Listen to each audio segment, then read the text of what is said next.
Amén. Dios me los bendiga a todos en esta mañana, iglesia. ¿Alguien está contento de estar aquí?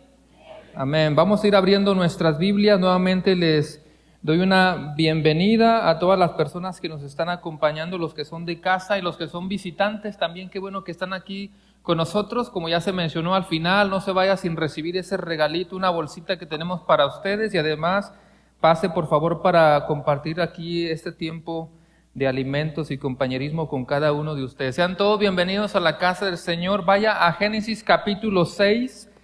Génesis capítulo 6, versículos del 1 al 7. Váyase preparándose ahí y si acaso los que están aquí visitando, como siempre le decimos cada domingo, si alguien se está conectando ahí en las redes sociales, le anunciamos o lo decimos que hemos estado predicando el libro de Génesis ya por un par de meses y hoy vamos en el capítulo 6, lo vamos haciendo expositivamente, vamos en un orden.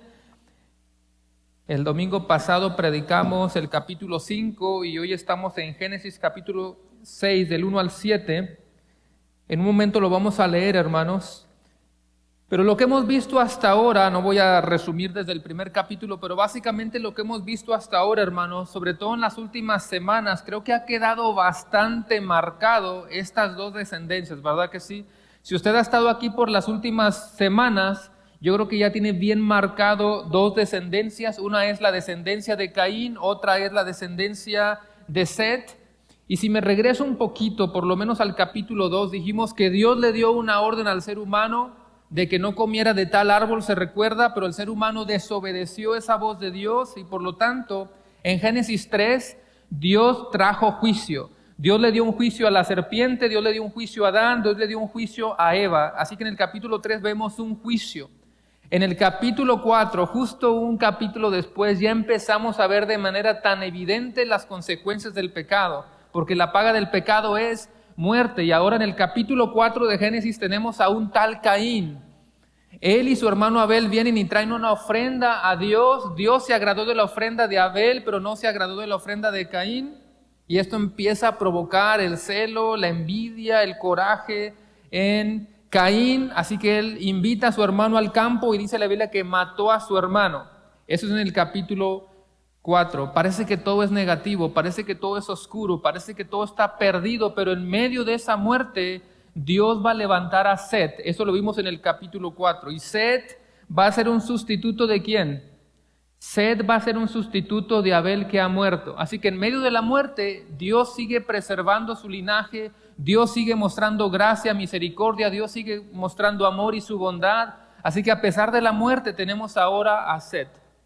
Y de hecho vimos por ahí en Génesis 4:26, que usted se recordará que ahora Set, o a través de Set, vienen los hombres los cuales invocarán el nombre de Jehová. ¿Sabe qué significa eso? Tenemos el linaje de Caín que representa a los que no son hijos de Dios, y ahora tenemos al linaje de Set que representa a los hijos de Dios, los que invocan el nombre de Dios. Así que ya empezábamos a ver esa distinción de dos descendencias. En el capítulo 5 es lo mismo. Hay una frase que se repetía constantemente en el capítulo 5. ¿Alguien se recuerda cuál era? Y murió, y murió, y murió, y murió. Y en medio de esa muerte, una vez más, Dios vuelve a mostrar gracia y misericordia. En medio de esa muerte, en medio de ese pecado, en medio de esa maldad, hay un hombre que estuvo dispuesto a caminar con Dios que se llamó Enoc. La misma historia, dos descendencias. La descendencia de Caín que representa el mal, la descendencia de Set que representa el bien.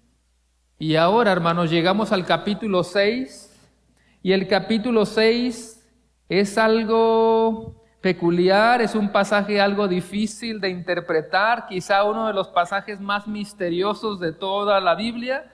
Así que los que nos están visitando hoy, espero que no salgan volando de aquí. Justo llegó hoy cuando nos toca predicar el capítulo 6 de Génesis. Uno de esos pasajes, hermanos, donde teólogos serios han debatido a lo largo de toda la historia. Parece tan sencillo. Si fuera sencillo, no tuvieras a grandes pastores serios con una postura diferente. Por alguna razón, y usted sabe qué tipo de pastores nos referimos, tienen diferentes posturas. Todo gira alrededor de la expresión los hijos de Dios. Todo el debate gira alrededor de esa frase. ¿Quiénes son los hijos de Dios mencionados en Génesis capítulo 6? Y no solamente eso, en ese mismo capítulo 6, en ese mismo párrafo que vamos a estudiar, está otra frase donde dice que Dios se arrepintió de haber creado al hombre. Así que para cerrar con broche de oro, hay otra frase muy confundida, que ha confundido a muchas personas hasta el día de hoy. Incluso estuve tentado a poner el título, ¿quiénes son los hijos de Dios?, de Génesis 6. Así que, hermanos, eso es lo que vamos a estar estudiando el día de hoy, y más allá de nuestras diferentes opiniones, más allá de las controversias que podemos ver aquí, yo deseo que de manera simple tú veas la maldad del hombre, hasta dónde ha llegado la corrupción del hombre y cómo Dios tiene que responder, cómo Dios tiene que juzgar ese pecado. Y sin más preámbulo, vamos a ponernos de pie con su Biblia en Génesis capítulo 6. Leemos desde el versículo 1, va a ser en las pantallas. Si lo tiene de preferencia en su Biblia, es la Reina Valera 1960. Vamos a hacerlo a la antigua. Yo leo el versículo 1, ustedes leen el versículo 2. Amén. Dice, aconteció que cuando comenzaron los hombres a multiplicarse sobre la faz de la tierra y les nacieron hijas,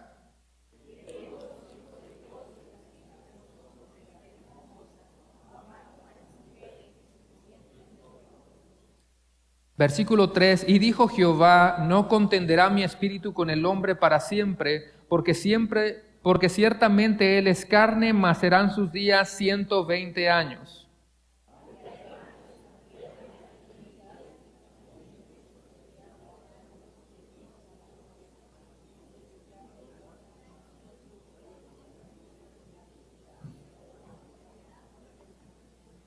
Versículo 5, y vio Jehová que la maldad de los hombres era mucha en la tierra, y que todo designio de los pensamientos del corazón de ellos era de continuo solamente el mal.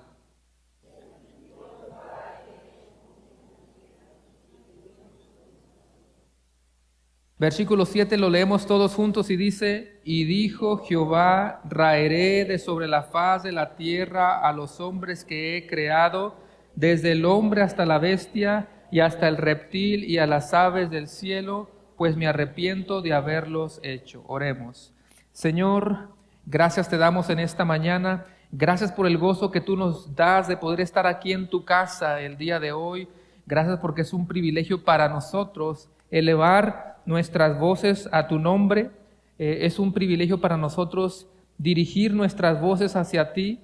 Señor, gracias te damos por el que hoy podemos abrir tu palabra y podemos compartirla en un pasaje como lo que vamos a estudiar hoy. Te pido, Señor, que definitivamente sea tu Espíritu Santo hablando el día de hoy. Quiero ser solamente un instrumento. Comparte lo que tú ya tienes preparado para cada uno de los que estamos aquí presentes. Prepara nuestra mente y nuestro corazón. Queremos ser edificados con tu palabra en esta mañana. Te pedimos todo esto en el poderoso nombre de Cristo Jesús, y la iglesia dice... Amén, amén. ¿Puede tomar su lugar? Usualmente no utilizo muchos versículos, hermanos. Tratamos de centrarnos en el pasaje que estamos estudiando. Por el tipo de sermón, ahora sí van a ser demasiados versículos. Si usted es rápido para buscarlos, era bueno para las esgrimas, búsquenlo. Y si no, puede anotarlo, puede leerlo en la pantalla. Pero le pido que ponga mucha atención y no se me pierda esta ocasión. Es un pasaje complicado, pero vamos a dividirlo en dos secciones bien fáciles. Número 1, la corrupción del hombre, y en segundo lugar, cómo responde Dios a esa corrupción, que básicamente esos dos puntos están resumiendo el título del sermón de esta mañana. Yo he titulado el sermón de hoy, La corrupción del hombre y la respuesta de Dios. Una vez más, el título es La corrupción del hombre y la respuesta de Dios. Es interesante porque esos son los dos puntos, las dos secciones. Sección número 1 que vamos a estudiar es la corrupción del hombre, y la sección número 2 va a ser cómo Dios responde a eso. Así que punto número 1, si alguien toma notas, la corrupción del hombre. Vamos a comenzar. Y vuelvo a leer el versículo 1, Génesis 6:1 dice, aconteció que cuando comenzaron los hombres a multiplicarse sobre la faz de la tierra y les nacieron hijas, Versículo 2, que viendo los hijos de Dios que las hijas de los hombres eran hermosas, tomaron para sí mujeres, escondiendo entre todas. Así que hermanos, vamos a empezar a ver diferentes puntos de vista en cuanto a quiénes eran los hijos de Dios.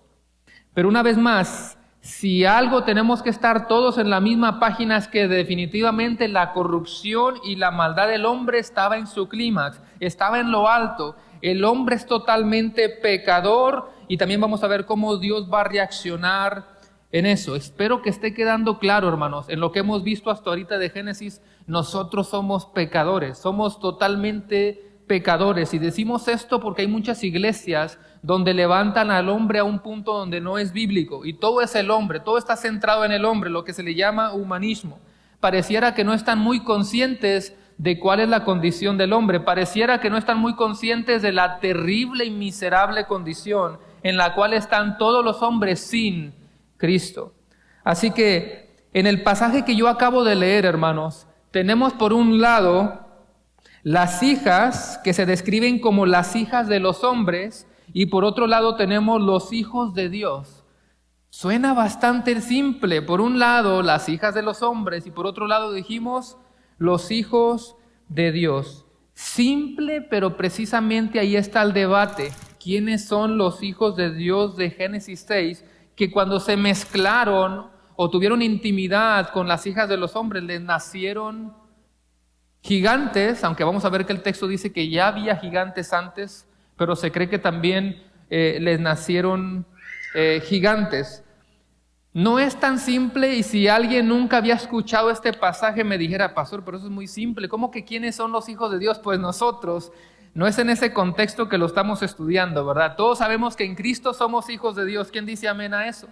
La palabra nos dice eso, Juan 1:12, mas a todos los que le recibieron les dio potestad de ser hechos hijos de Dios. En Cristo Jesús somos una familia, Dios es nuestro Padre, somos sus hijos, pero no es de eso de lo que estamos hablando, sino que hay algo interesante. ¿Por qué estos llamados hijos de Dios se han mezclado y les han salido hijos que para nosotros son extraños?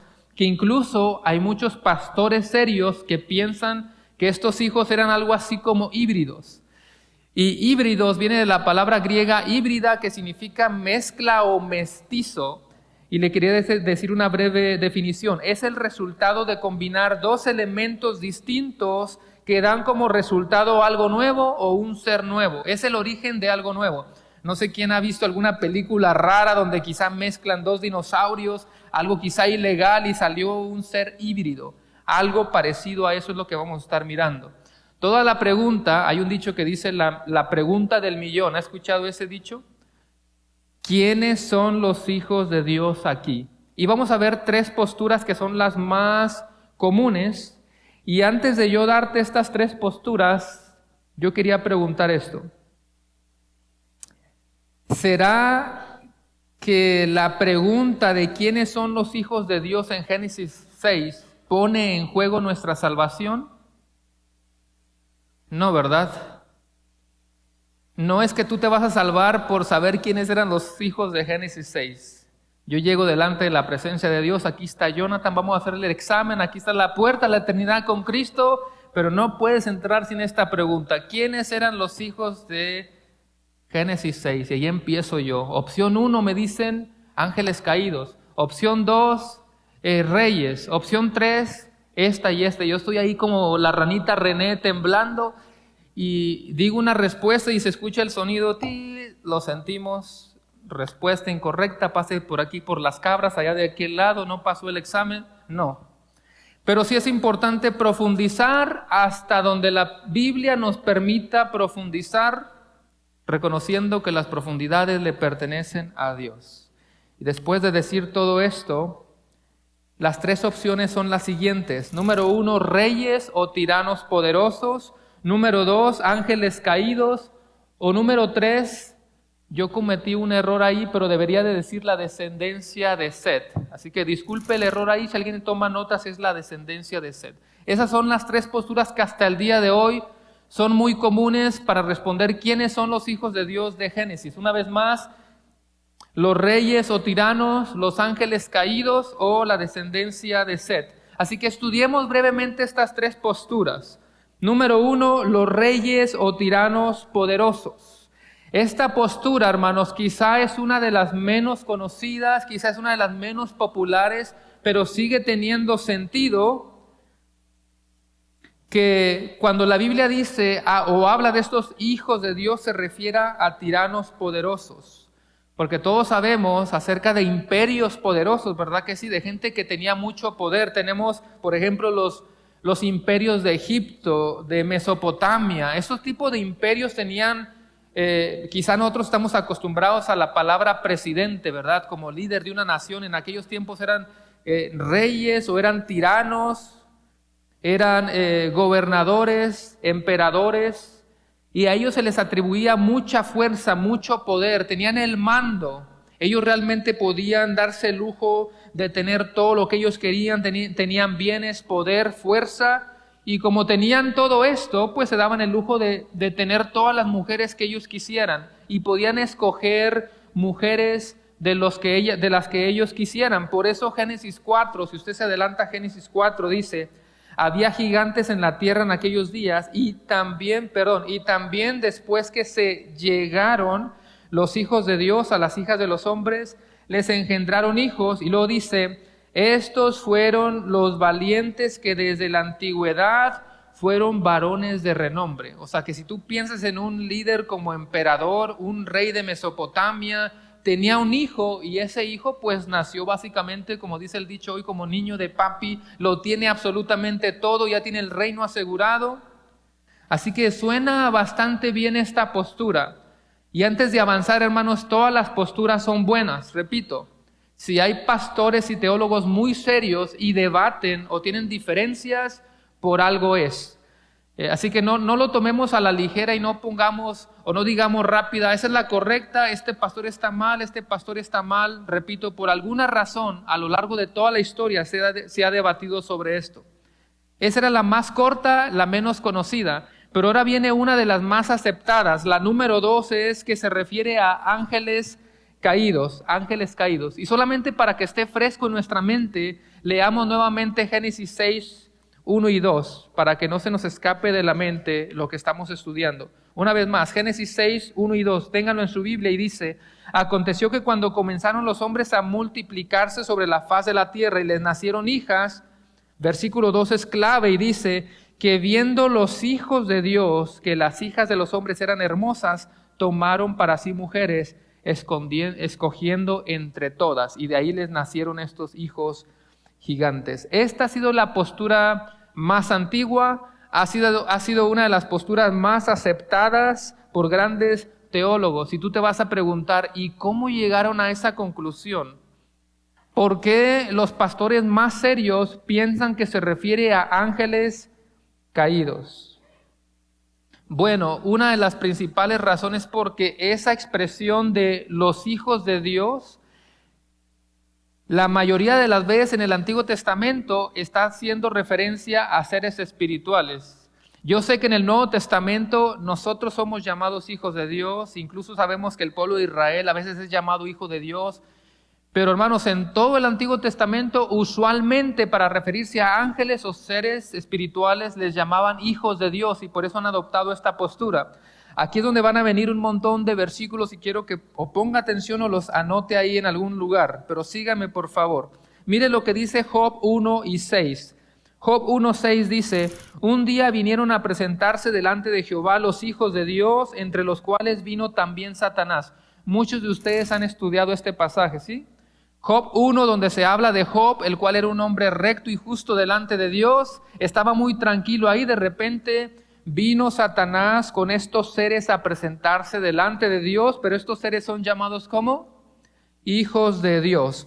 Aunque no literalmente te está diciendo, y estos hijos de Dios son los ángeles, pero es la postura que muchos han tomado. Si te fueras un poquito más adelante a Job 38:7 dice: cuando alababan todas las estrellas del alba y se regocijaban todos los hijos de Dios. ¿Alguien se recuerda del contexto, lo que está pasando aquí?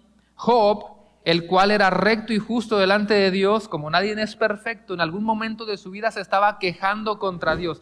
Job le estaba reclamando a Dios y básicamente es como que Dios le da unas cachetadas y lo pone en su lugar. ¿Quién te crees, Job? ¿Dónde estabas tú cuando yo formé los cielos y la tierra? Y luego viene este versículo. Cuando alababan todas las estrellas del alba y se regocijaban todos los hijos de Dios. Por lo tanto, los que tienen esta postura interpretan Génesis 6 como que ángeles caídos tuvieron relaciones sexuales con humanos y a causa de esta inmoralidad sexual les nacieron hijos, vamos a decirlo así, hijos no comunes o extraños. ¿Cuál pudiera ser un problema con esta interpretación? ¿Cuál pudiera ser un problema con esta interpretación para algunos? Bueno, seguramente ya saben a lo que vamos. Vaya a Mateo 22:30, y eso también está en Lucas, pero por cuestión del tiempo vamos a leer nada más Mateo 22:30. Y Mateo 22:30 dice: porque en la resurrección ni se casan ni son dados en matrimonio, sino que son como ángeles de Dios en el cielo. Dice que los ángeles no se dan en casamiento. Así que unos pueden decir, ya ves, no pueden ser ángeles porque aquí dice que los ángeles no se dan en casamiento. Y el que está a favor lo mira de otra manera y dice, bueno, ahí nada más dice que no se dan en casamiento de manera formal, pero no dice nada de tener algún tipo de relación íntima, y comienzan los debates. La Biblia también dice que no tienen sexo, que no tienen género, los ángeles.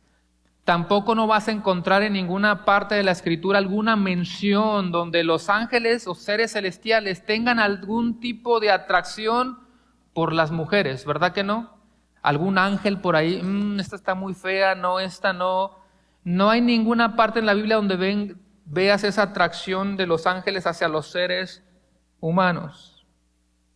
En algunas ocasiones vas a encontrar en la Biblia que algunos ángeles se presentaron en forma de seres humanos, como en Génesis 18, quizá algunos se van a recordar que 3 personas fueron a visitar a Abraham, ¿te recuerdas? 3 mensajeros fueron a visitar a Abraham y se dice que eran ángeles, así que unos pueden empezar también a tomar otra idea y decir, quizás son ángeles pero que tomaron la forma de algún ser humano, no demonios, sino ángeles que simplemente estuvieron tomando forma de seres humanos. Hay todo tipo de postura, pero hay más todavía. Hay más todavía. Así que vaya conmigo a Primera de Pedro 3, 18 al 20. Repito, mi Primera de Pedro 3, versículos del 18 al 20. Y este versículo dice, porque también Cristo padeció una sola vez por los pecados, el justo por los injustos, para llevarnos a Dios, siendo a la verdad muerto en carne, pero vivificado en el Espíritu, en el cual también fue y predicó a los espíritus encarcelados. Yo sé que muchos han leído esto.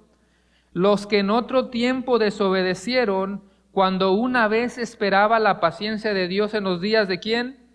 En los días de Noé, mientras se preparaba el arca, en la cual pocas personas, es decir, 8, fueron salvadas por agua.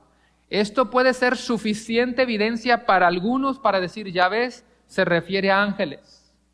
Porque ellos empiezan a decir en los días de Noé. Primero dice los que en otro tiempo desobedecieron, los llama espíritus encarcelados, y luego habla de Noé, y para muchos va a ser evidencia suficiente para decir definitivamente se refiere a ángeles caídos, aunque repito, hay versículos que te dicen que no tienen sexo, no tienen género y que no se dan en casamiento.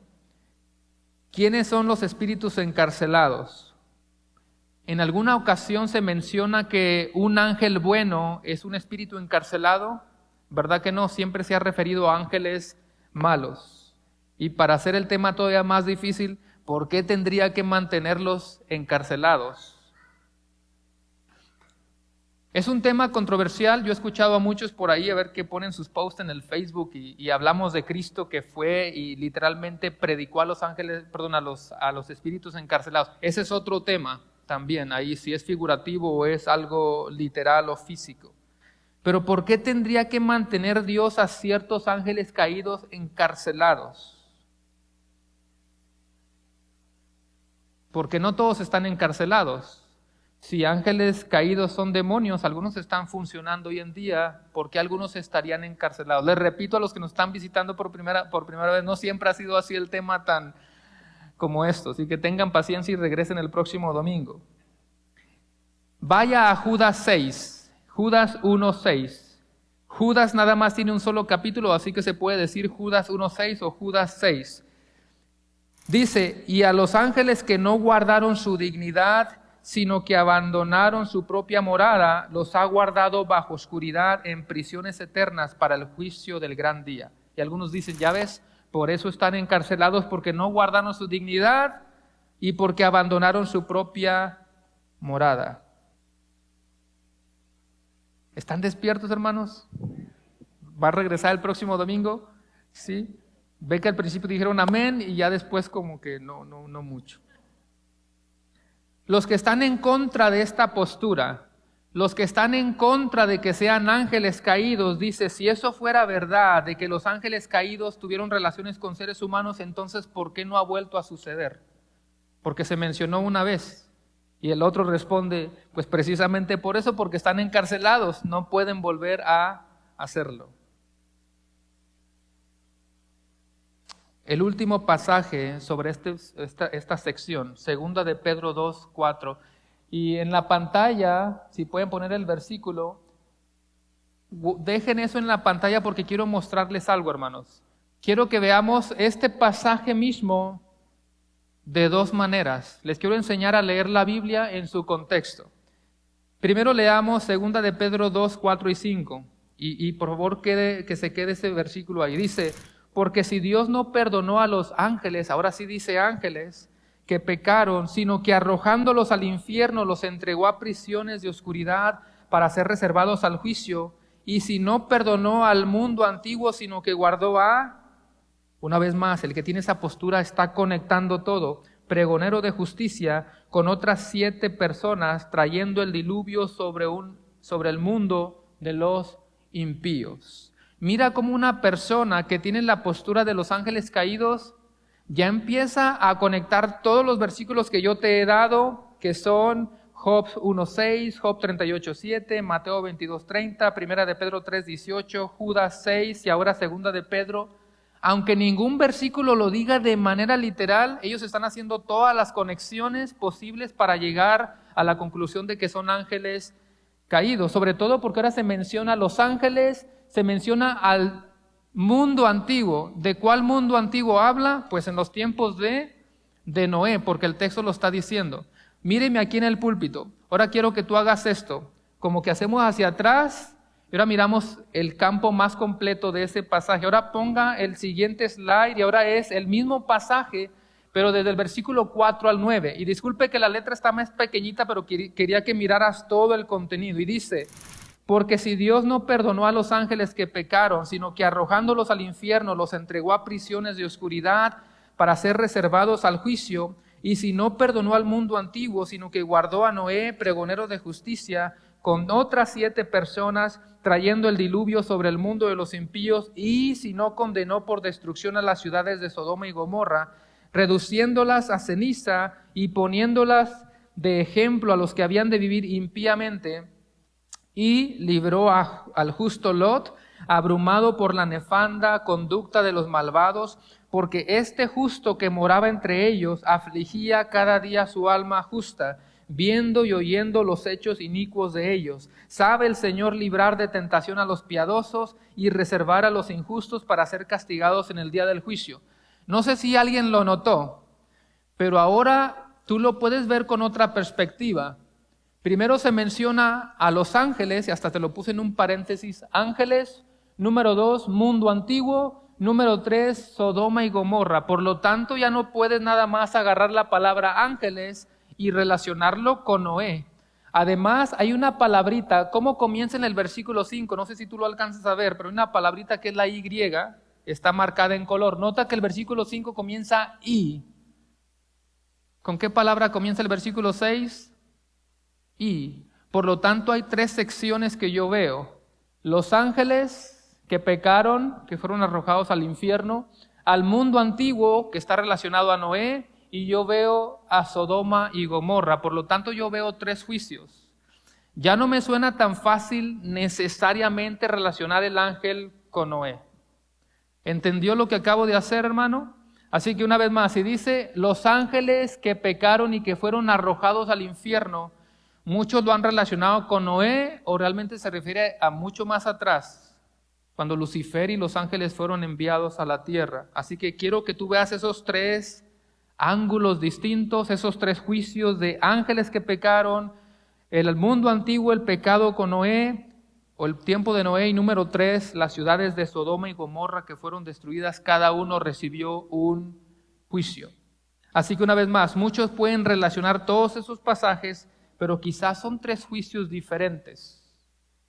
Así que, ¿qué hemos visto hasta ahora? La postura número 1 es que se refiere a reyes y tiranos. La postura número 2 es que se refiere a ángeles caídos. Y antes de mirar la número 3, hermanos, o algunos de ustedes nunca habían estudiado este pasaje, o algunos de ustedes ya lo habían leído pero no tenían ninguna postura, o tú lo habías leído y tú tenías una postura firme. No tengo que decirte qué predicadores tienen esta postura de los ángeles caídos, son pastores muy respetados. Pero ahora quiero que veas la número 3, que son descendencia de Set, son descendencia de Set.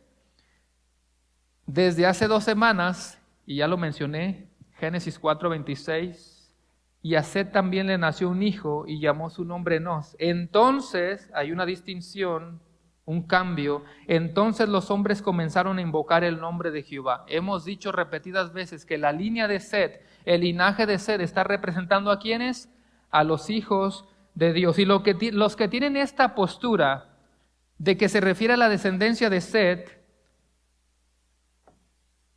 y que las hijas de los hombres son la descendencia de Caín, yo espero que tú le empieces, si nunca habías escuchado esta postura, espero que por lo menos lo empieces a ver con los lentes del contexto que habíamos estudiado hasta ahorita en las últimas semanas. Así que nota cómo también suena una postura bastante razonable, ¿ok? Bastante razonable. ¿Cuáles son las 2 descendencias? La descendencia de Caín y la descendencia de Abel.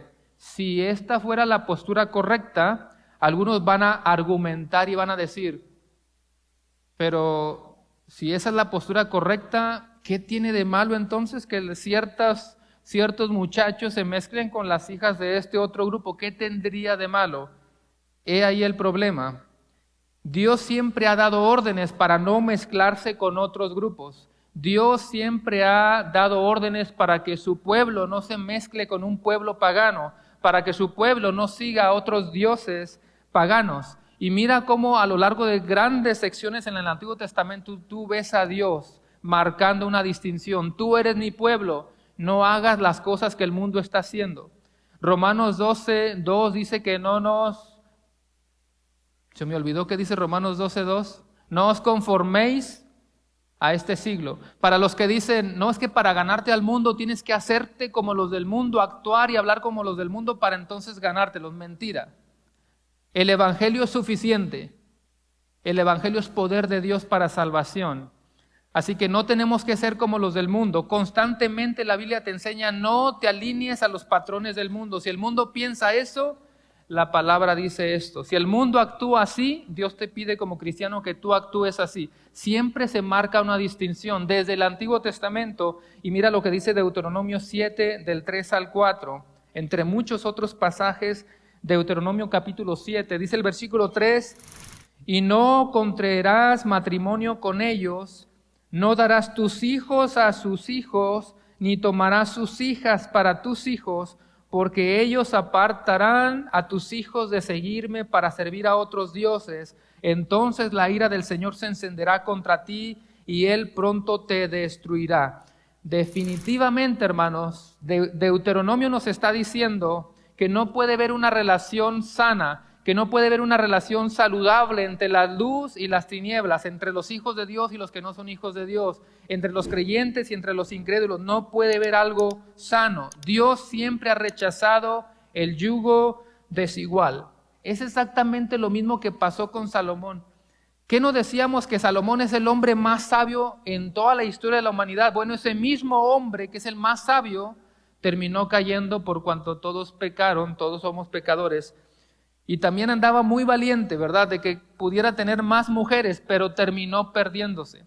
Mira lo que dice Primera de Reyes 11, del 1 al 4, si quiere nada más escuchar. Primera de Reyes 11, dice el versículo 1, pero el rey Salomón amó, además de la hija de Faraón, a muchas mujeres extranjeras, a las de Moab, a las de Amón, a las de Edom, a las de Sidón y a las Eteas. Escucha, gentes de las cuales Jehová había dicho a los hijos de Israel, no os llegaréis a ellas, ni ellas serán a vosotros, porque ciertamente harán inclinar vuestros corazones tras tus dioses. A estas pues se juntó Salomón con amor y tuvo 700 mujeres, reinas y 300. ¿Cuántas en total, hermanos? A ver quién puede con su chaparrita que tiene un lado. No podemos con ella.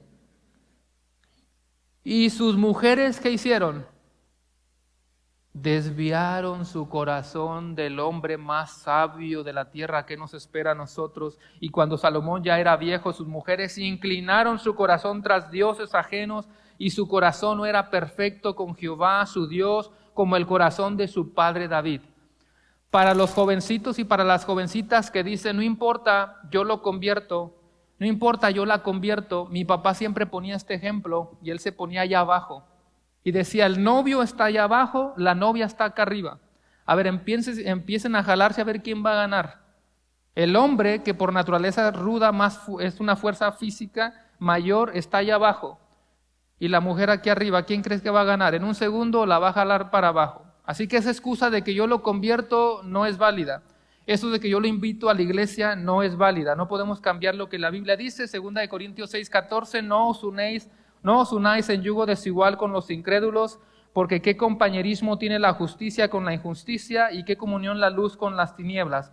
Eso era 2 Corintios 6:14, pero puedo seguir leyendo un poquito más. El 15, y qué concordia Cristo con Belial, o qué parte el creyente con el incrédulo, y qué acuerdo hay entre el templo de Dios y los ídolos. El punto es claro, los hijos de Dios no se mezclan con los hijos de Satanás, los hijos del diablo. Por eso la descendencia de Seth se distingue de de la simiente de Caín. ¿Se está entendiendo el punto? Así que, siguiendo esa línea, hermanos, sonaría bastante prudente, por lo menos razonable, aceptar que los hijos de Dios, o que se refiere a los hijos de Dios que pertenecen a su linaje, mezclándose con personas no creyentes que estaban en rebeldía con Dios. El puritano teólogo Matthew Henry dice, los hijos de Dios, es decir, aquellos que profesaban la religión sobre los cuales era convocado el nombre del Señor, miraron a las hijas de los hombres, es decir, aquellas que eran profanas y ajenas a Dios y a la piedad. La posteridad de Seth no se guardó como debía de haber hecho, tanto para la preservación de su propia pureza como en el aborrecimiento de la apostasía. Se mezclaron con la raza excomulgada de Caín, tomando para sí mujeres. Hermanos, no me tiene que decir cuál, pero nada más por curioso les pregunto. Levante la mano el que ya tenía una postura en cuanto a estas tres. Quiero verles. Hay varios, ¿verdad? No importa que me diga, no me tiene que decir cuál. Se respetan todas. Al menos yo, hermano, por lo que habíamos venido estudiando y por la línea que habíamos seguido, a mí me suena más razonable que se refiere a la descendencia de Seth. Las hijas, o más bien los hijos de Dios, la descendencia de Seth, los que están invocando el nombre de Dios, mezclándose con personas paganas, el mundo pagano, el imperio pagano, el pueblo pagano, es la distinción que yo puedo ver. Así que se respetan absolutamente todas, no vas a perder tu salvación, ¿ok? Y si al final del día todos estábamos equivocados, que debemos de tener la humildad para reconocerlo. Es más, le voy a platicar un chisme, no se crea, no es chisme. A mí cuando voy a empezar a elaborar mis sermones, me gusta pues pasar mucho tiempo. Mi esposa está de testigo. Toda la semana le estoy metiendo horas y horas al sermón. Y me gusta tener, por supuesto, la Biblia en unas 5 o 6 versiones diferentes. Tengo cientos de libros para estar metiéndole la carne al asador. Pero también me gusta escuchar predicaciones de pastores serios. Y a veces no me gusta mucho la actitud de algunos que de pronto lo enseñan como de una manera dogmática, como yo soy el que tengo la postura correcta y si tú no estás de acuerdo conmigo, tú estás mal. Y ahí es donde a mí ya no me agrada mucho. No me malentienda, la Biblia es absoluta. Lo que la Biblia dice es verdad y lo creemos, sí o no. Pero también entendemos que hay pasajes donde es difícil interpretarlo y ahí donde haya pasajes difíciles tenemos que tener la humildad y decir, bueno, es lo que yo entiendo y quizá tú tienes otra postura diferente. ¿Cuánto tiempo llevo, hermanos? ¿Vamos bien? ¿Están despiertos? Vaya a Génesis 6.3 para ir avanzando antes de ya pasar al segundo punto. Génesis 6.3 dice, y Jehová, o dijo Jehová, no contenderá mi espíritu con el hombre para siempre, porque ciertamente él es carne, mas serán sus días 120 años. Versículo 4, había gigantes en la tierra en aquellos días. Note que comienza diciendo que ya había. Antes de que pasara este suceso ya había gigantes y también después que se llegaron los hijos de Dios a las hijas de los hombres y les engendraron hijos. Esos fueron valientes que desde la antigüedad fueron varones de renombre. Note que Dios ya está respondiendo a la maldad del hombre y está diciendo, no contenderá mi espíritu con el hombre para siempre. Ya estuvo bueno, decimos en nuestros países. Ya no voy a permitir que mi espíritu siga deteniendo la maldad, los voy a dejar obrar en su propia justicia. Si nosotros vemos que el límite de la paciencia, o digamos que la paciencia de Dios está llegando a su límite, podríamos decir que no se supone que Dios es lento para la ira. La Biblia utiliza muchos diferentes lenguajes para dejarnos saber, Dios aborrece el pecado y Él va a juzgar al pecador y al pecado. Y por eso dice, porque ciertamente es carne. ¿Sabes lo que Dios está tratando de decir cuando dice, no contenderá mi espíritu con el hombre porque ciertamente es carne? No se refiere nada más que tiene un cuerpo físico, está reconociendo que es un ser carnal, que es un ser con una naturaleza pecaminosa, corrompida por el pecado y dominada por sus deseos pecaminosos y por eso siempre se va a inclinar hacia el mal. Y el versículo 4 dice que ahora serán sus días 120 años. Serán sus días 120 años, que también esa frasecita ha sido causa de división. Hay dos posturas. Unos dicen se refiere a que después del diluvio, ahora la edad de los seres humanos será más o menos de 120 años. Otros piensan que se refiere a que Dios les iba a dar 120 años para que se arrepintieran. Por eso Noé tardó alrededor de 100 años construyendo el arca, y era un tiempo en el que Dios estaba esperando que ellos se arrepintieran. Así que ahora vamos a ver la segunda sección. Todo eso fue la primera sección. La maldad de la tierra está en lo más alto. Hayan sido reyes, hayan sido ángeles caídos o la descendencia de Set. El punto es que el mundo es un mundo pecador. ¿Se entiende eso? Es un mundo caído lleno de maldad y de corrupción, y Dios no se puede quedar callado. Así que el segundo punto es la respuesta de Dios. La respuesta de Dios ante esa corrupción. Leamos los versículos 5 al 7. Génesis capítulo 6, versículos del 5 al 7. Y dice, y vio Jehová que la maldad de los hombres, ¿qué dice? Era mucha en la tierra, y que todo designio de los pensamientos del corazón de ellos era, ¿qué cosa? De continuo solamente el mal. Y se arrepintió Jehová de haber hecho hombre en la tierra, y le dolió en su corazón. Y dijo Jehová, raeré, que significa borraré, quitaré, eliminaré, exterminaré de sobre la faz de la tierra los hombres que he creado, desde el hombre hasta la bestia y hasta el reptil y las aves del cielo, pues me arrepiento de haberlos hecho. Aquí está la otra frase, ¿verdad? De que Dios se arrepintió. Y ahorita vamos a ver a qué se refiere esa frase, pero sea lo que sea, a Dios no le gusta el pecado. Dios es totalmente perfecto, Dios es 3 veces santo. Nota algunas cositas interesantes en el versículo 5, y vio Jehová que la maldad de los hombres era mucha.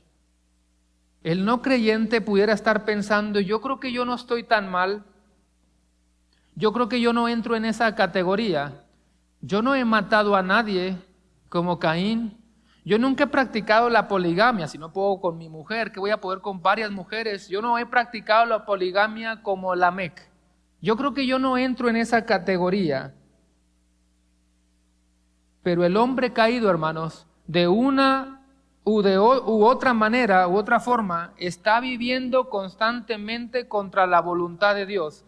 Todos los días se está rebelando contra la perfecta y santa voluntad de Dios. Si nosotros, hermanos, los creyentes, le fallamos a Dios, imagínate las personas que están lejos de Dios, sin comunión con el Señor. Dice la palabra que toda intención de los pensamientos de su corazón era solo hacer siempre el mal, solamente el mal. ¿Y dónde comienza eso? En el corazón, te está diciendo el versículo. ¿No es lo mismo hoy? ¿No tenemos acaso el mismo pecado? ¿No vemos homicidio? ¿No vemos poligamia? ¿No vemos fornicación? ¿No vemos adulterio? ¿No vemos guerras? ¿No vemos muerte? ¿No vemos orgullo, soberbia? ¿No es lo mismo el día de hoy? ¿Y dónde comienza todo?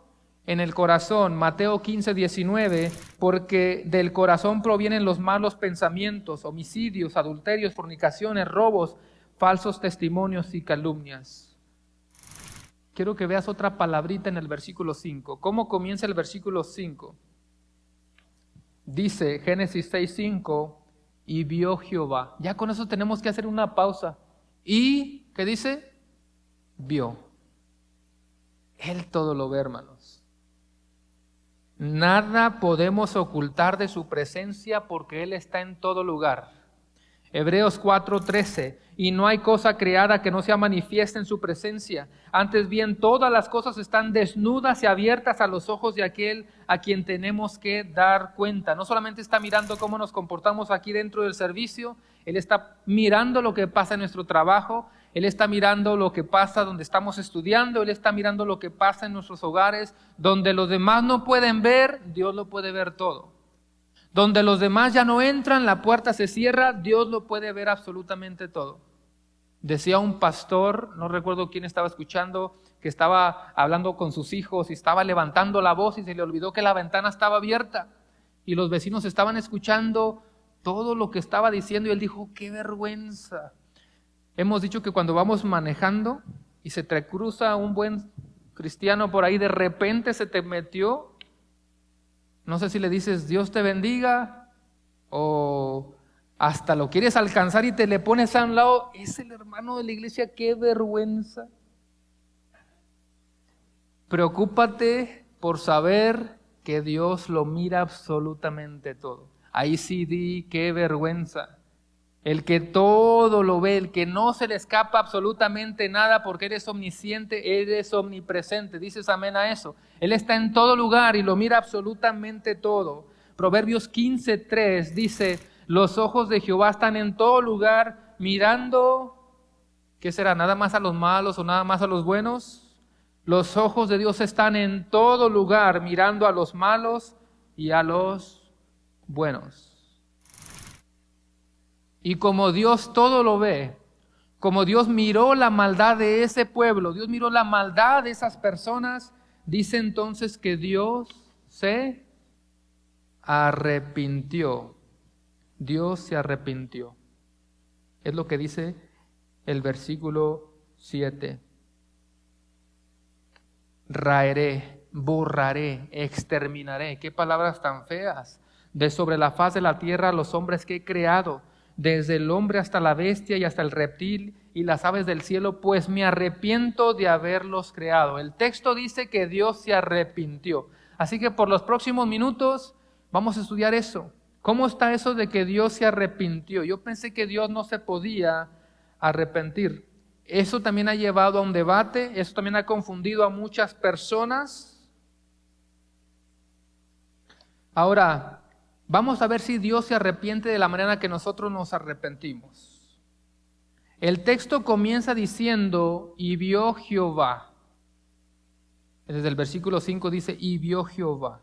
Mi pregunta simple es, ¿Acaso Dios necesita ver para darse cuenta de algo y entonces tomar una acción? ¿O Él lo conoce todo desde siempre? Esas palabritas ya deberían de estarte diciendo algo. La Biblia de las Américas dice, y le pesó a Dios. Y le pesó a Dios. Creo que otra dice que Dios se lamentó. Así que lo primero que tenemos que afirmar, hermanos, es que Dios no se arrepiente de la manera en la que usted y yo nos arrepentimos. Dios no se equivoca. Dios es perfecto. No es que Él de pronto algo le tomó por sorpresa y tuvo que cambiar de opinión en ese sentido. Lo hemos explicado ya en la escuela dominical. Usted tiene plan A para tener una fiesta en un parque, pero si llueve, ¿qué dices? Tenemos un plan B y tenemos C, D, E y hasta nos equivocamos nosotros o algo falla y tenemos otro plan por cualquier cosa. En ese sentido, Dios no se arrepiente igual que nosotros. Mire lo que dice Números 23, 19, muy conocido, y dice, Dios no es hombre para que mienta, ni hijo de hombre para que se arrepienta. Él dijo y no hará, habló y no lo ejecutará. No sé si está en la pantalla, pero primera de Samuel 15, 29 también dice, además, el que es la gloria de Israel no mentirá ni se arrepentirá, porque no es hombre para que mienta. Otra versión dice, no cambiará de propósito. ¿Qué está pasando aquí, hermanos? Dios había creado al ser humano, ahora está diciendo que Él se arrepiente. Pero Números dice que Él no es hombre para que cambie de opinión o para que Él se arrepienta. ¿Qué es lo que está pasando aquí?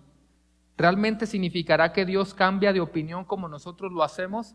Y eso que si lo estudiáramos en el idioma hebreo, hermanos, y tú usualmente quieres buscar una palabra para ver si significa otra cosa. Lo interesante es que si tú buscas las palabras en el original, eso significa Dios sí se arrepintió.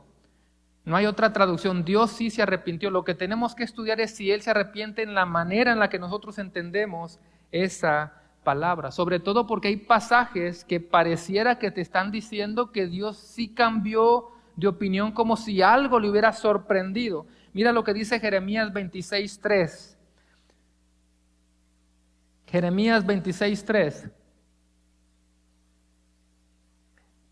Dice, quizá y se vuelvan cada uno de su mal camino, y me arrepentiré yo del mal que pienso hacerles por la maldad de sus obras.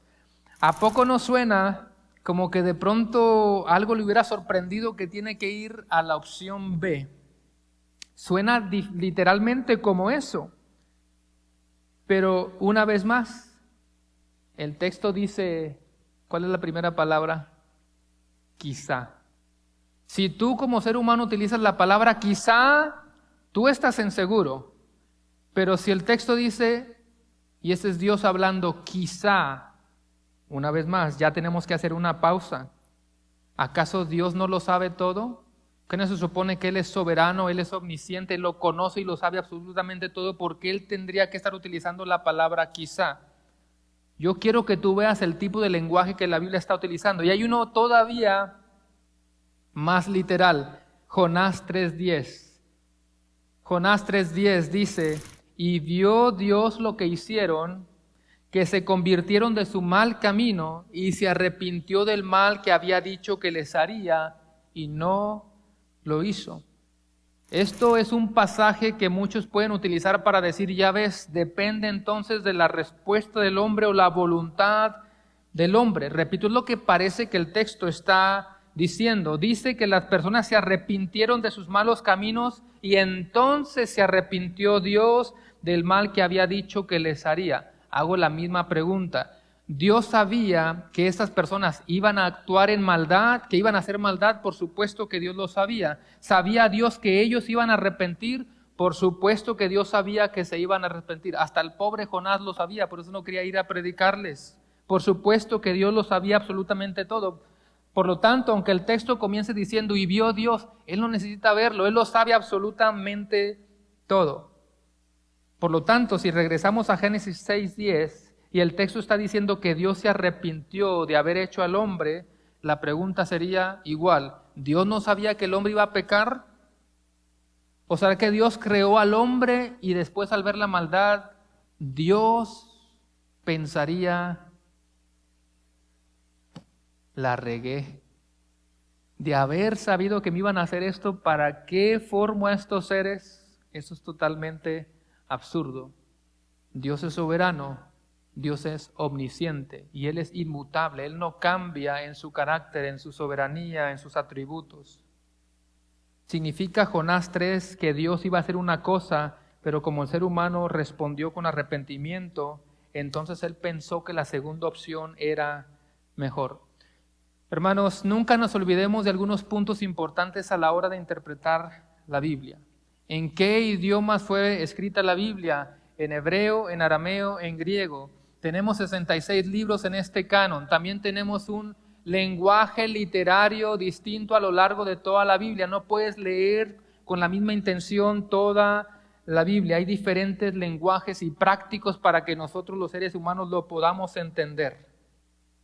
No es que Nínive al arrepentirse sorprendió a Dios o que la voluntad o la respuesta humana provocó una opción que no había sido planeada desde la eternidad. No significa eso. Es un lenguaje humano para mostrarnos que cuando las personas escuchan el mensaje y se arrepienten con el corazón o verdaderamente o genuinamente serán salvos. Hemos estudiado a lo largo de todos estos años básicamente, hermanos, que Dios es el que toma la iniciativa en la salvación. Y de la misma manera que una persona que rechaza el Evangelio se pierde, de esa misma manera una persona que rechaza el Evangelio glorioso de Jesucristo se pierde, está bajo condenación. La ira de Dios está sobre los incrédulos, la palabra lo dice. Vaya nuevamente a Génesis 6:6, es mi última hojita del sermón. ¿Están despiertos, hermanos? Génesis 6:6 nuevamente y dice, y se arrepintió Jehová de haber hecho al hombre en la tierra y le dolió en su corazón. Tú puedes unir esas dos frases, y se arrepintió, y la última dice, y le dolió en su corazón. Hay un paralelismo ahí en ese pasaje. Le dolió en su corazón. Dios tiene un corazón como el nuestro, palpeando sangre. No es un órgano como el nuestro, ¿verdad que no? Pero una vez más es un lenguaje para mostrarnos cómo Él aborrece el pecado. Ahí está la clave. Él está tratando de comunicarnos que Dios aborrece el pecado. Hay una palabra, y la puse en la pantalla si alguien quizá no la había escuchado, y es un antropomorfismo. Antropomorfismo. Y la definición es esta. Significa atribuir características humanas, formas, emociones, acciones o pensamientos a algo que no es humano. Dios es un ser divino, amén. Dios es un ser espiritual, invisible, y por lo tanto la Escritura, la Biblia, puede utilizar un tipo de lenguaje humano ¿para qué? Para describirlo, para comunicarnos algo que nosotros podemos entender en términos humanos. Por ejemplo, la Biblia dice la mano de Dios. ¿Y acaso Dios tiene una mano como la nuestra? Acabamos de leer, los ojos de Dios están en todo lugar. ¿Acaso Dios tiene unos órganos como los nuestros? Acabamos de leer en Génesis 6 que Dios se arrepintió. ¿Se arrepiente como nosotros? No es en ese sentido que Él se arrepiente. Así que resumiendo, no es que Dios se arrepienta como los seres humanos, es el lenguaje que la Biblia está utilizando para decirnos, expresar que le dolió en su corazón en el sentido de que Dios aborrece el pecado. Y siempre va a juzgar el pecado. Y hermanos, la historia que nosotros estamos estudiando es un espejo de nuestra propia condición. Es un espejo de nuestra propia condición. El corazón humano está bajo la condenación y en su naturaleza caída siempre va a buscar el mal. Espero que usted haya entendido estas dos secciones. La maldad de la tierra, la corrupción de la tierra a causa de la caída. Leímos que siempre se inclina solamente por el mal. Y Dios no se va a quedar con brazos cruzados. Cuando dice que Él se arrepiente, es que Él va a juzgar. Él aborrece totalmente el pecado. Voy a concluir con esto. Lo más importante del tema que hemos visto hoy no sería si eran reyes, ángeles o la descendencia de Seth, que es importante, pero lo más sobresaliente es la pregunta, ¿cómo voy a responder a eso? Así que analiza esta pregunta, ¿cómo voy a responder cuando ahora yo ya sé que Dios detesta el pecado, que Dios lo ve todo y que Él viene a juzgar? ¿Ok? ¿cómo respondes ahora que ya sabes que Dios detesta el pecado, que Él lo ve todo y que Él viene a juzgar? Yo no sé si tú estás el día de hoy sin Cristo en esta mañana, pero es el mejor momento para que tú entiendas que el tiempo está cerca. Que si Cristo predicaba arrepentíos porque el reino de los cielos se ha acercado, que si Juan predicaba arrepentíos porque el reino de los cielos se ha acercado, hoy es el mismo mensaje de salvación, arrepentíos porque el reino de los cielos se ha acercado. Tú necesitas venir a Cristo hoy, en esta mañana, y no esperar para mañana, porque el día de salvación es hoy. Y se aproxima algo mayor que el diluvio que vamos a estudiar la semana que viene. Sí, qué bueno, el diluvio es una buena representación de nuestro destino sin Dios, ¿sabías?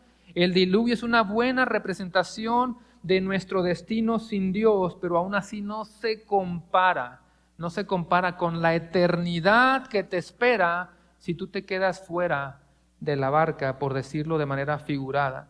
En el tiempo de Noé, él estaba predicando, Noé estaba pregonando el mensaje de Dios, y solamente su familia, solamente 8 personas se salvaron. Pero hoy tú puedes ser parte de ese grupito pequeño. El mundo es grande, la puerta del mundo es grande, pero tú puedes ser parte de ese grupo pequeño. ¿Qué tienes que hacer hoy para entrar figuradamente en el arca? ¿Qué tienes que hacer hoy? Si tú estás en esta mañana aquí presente sin Cristo, o alguien está escuchando sin Cristo, ahí en las redes sociales, ¿qué tienes que hacer hoy? Arrepiéntete de tu pecado, niégate a ti mismo, dile no al mundo y dile sí a Cristo. Si confesamos nuestros pecados, Él es fiel y justo para perdonarnos y limpiarnos de toda maldad. Hermanos, el mundo representa muerte, ¿usted lo sabe? El mundo representa muerte, porque la paga del pecado es muerte, mas la dávida de Dios es vida eterna en Cristo Jesús, Señor nuestro. Oremos. Señor, gracias en esta mañana, gracias por tu palabra, gracias porque tú eres bueno y bondadoso, gracias porque podemos estudiar tu palabra y que tu Espíritu nos siga ayudando para seguirla comprendiendo cada vez más. Pero Señor, que al estudiar la palabra esto nos esté llevando, que eso nos esté llevando a conocerte a ti más, que ese sea nuestro objetivo, conocer a Dios más, porque entre más conocemos a Dios, más podemos entender nuestro estado pecaminoso. Oramos para que las personas aquí presentes se den cuenta de su estado pecaminoso, de su estado de maldad, y que nadie puede hacer algo por nosotros más que solamente Cristo. Solo Cristo salva, solo Cristo transforma, solo Cristo nos redime, solo Cristo es mediador entre Dios y los hombres, y por lo tanto pongo a todas esas personas en tus benditas manos. Señor, recibe honra y gloria, y te pedimos todo esto en el poderoso nombre de Cristo Jesús. Y la iglesia dice, amén, amén. Vamos a cantar un canto.